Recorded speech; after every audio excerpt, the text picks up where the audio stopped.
మన జమ్మలమడుగులో అత్యున్నత పరిమాణాలతో Aaradhya dental hospital intraoral scanner laser dentistry OPG ద్వారా డిజిటల్ ఎక్స్రేతో మన జమ్మలమడుగులో ట్రీట్మెంట్ అందించబడును. ఆరాధ్య డెంటల్ హాస్పిటల్ అందుబాటులో ఆధునిక దంత వైద్యం కాపు వీధి జమ్మలమడుగు.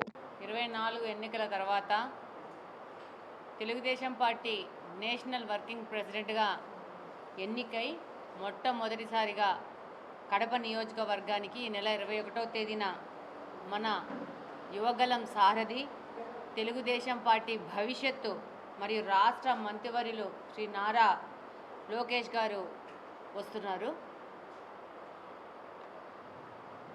నారా లోకేష్ గారు రాక మన నియోజకవర్గంలోని నాయకులతో పాటు అలాగనే కడప పార్లమెంట్లోని యువతకు భరోసా ఇస్తూ ఉత్సాహాన్ని మరి ధైర్యాన్ని నింపుతూ ముందుకెళ్తారని సంపూర్ణంగా విశ్వసిస్తున్నాను.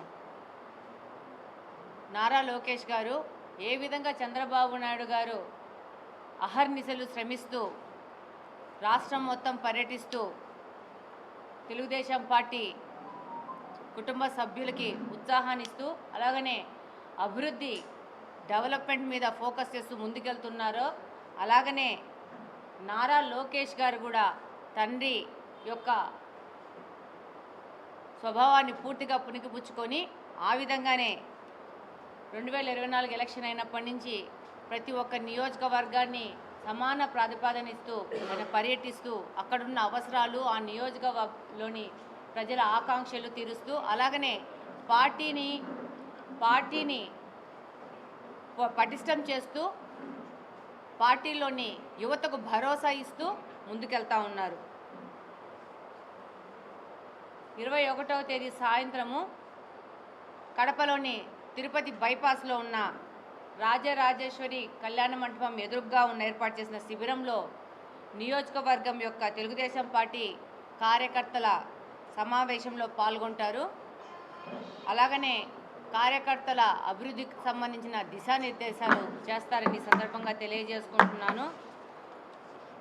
అలాగనే నారా లోకేష్ గారు ఏ ప్రాంతానికి వెళ్ళినా కూడా ఆ ప్రాంతంలో ఉన్న అవకాశాలను సామర్థ్యాలను దృష్టిలో ఉంచుకొని అనేక రకాల పరిశ్రమలు తీసుకొని వస్తూ ఉంటారు. కూటమి ప్రభుత్వం ఏర్పడిన వెంటనే మన కొప్పర్తిలో ఎంఎస్ఎంఈ పార్క్ ఏర్పాటు చేసి నారా చంద్రబాబు నాయుడు గారి బ్రాండ్ ఇమేజ్ను నారా లోకేష్ గారి కృషితో ముందుకెళ్తా ఉంది. అలాగనే ఈ మధ్య వచ్చిన బడ్జెట్లో రాయలసీమ సమగ్ర అభివృద్ధి మీద కంప్లీట్గా ఫోకస్ చేస్తూ ఈరోజు రాయలసీమని హార్టికల్చర్ హబ్గా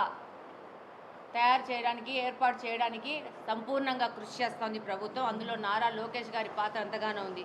ఈరోజు మీరు ఇప్పుడే 3 రోజులైంది అనంతపురంలో 3rd జనరేషన్ ఫైటర్ జెట్ పరిశ్రమను మన అనంతపురానికి తీసుకొచ్చినారు. ఇక్కడ ముఖ్యంగా నేను చెప్పదలుచుకునేది ఏంటంటే speed of doing is of doing చేసుకుంటూ 30 రోజుల్లో ఎక్కడో పక్క రాష్ట్రాలకి పోవాల్సిన పరిశ్రమని త్వరితగతిన అన్ని రకాల పర్మిషన్లు ఇచ్చేసి ఎంత స్పీడ్గా ప్రభుత్వం పనిచేస్తూ ఉంది, మన రాష్ట్రానికి పరిశ్రమల ఆవశ్యకత ఎంతగా ఉంది, అలాగనే వచ్చిన ప్రతి ఒక్క అవకాశాన్ని అందిపుచ్చుకుంటూ మన రాష్ట్రాన్ని వివిధ ప్రాంతాల అభివృద్ధి కోసము అక్కడ ఏ విధమైన అవకాశం వచ్చినా ఆ పరిశ్రమలను స్థాపిస్తూ ముందుకెళ్తున్నారు. మన అనంతపురంలోని ఈ యొక్క ఫైటర్ జెట్ పరిశ్రమనే ఒక పెద్ద ఎగ్జాంపుల్గా మనం చెప్పుకోవచ్చు. అలాగనే మాటలు చెప్పడం కాదు, చేతల మీద పని చేయాలని చెప్పి నారా లోకేష్ గారు పనిచేస్తూ ఉంటారు. 2014-19 మధ్యన పంచాయతీరాజ్ శాఖ మాత్యులుగా ఉండి ఎన్నో వేల కిలోమీటర్ల రోడ్లు వేసి ఆ రోజే భవిష్యత్తు నాయకుడుగా మన నారా చంద్రబాబు నాయుడుకు వారసుగా నిరూపించుకున్నారు. అదేవిధంగా ప్రస్తుతము మానవ వనరులు, ఐటీ,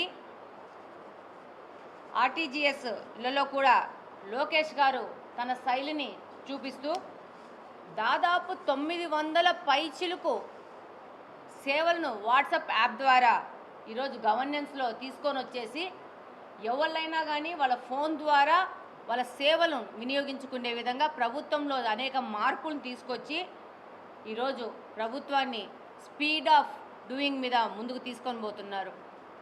పంక్చువాలిటీలో పేరుగాంచిన నారా లోకేష్ గారు ఈరోజు కడప నియోజకవర్గంలోకి వస్తున్నారు.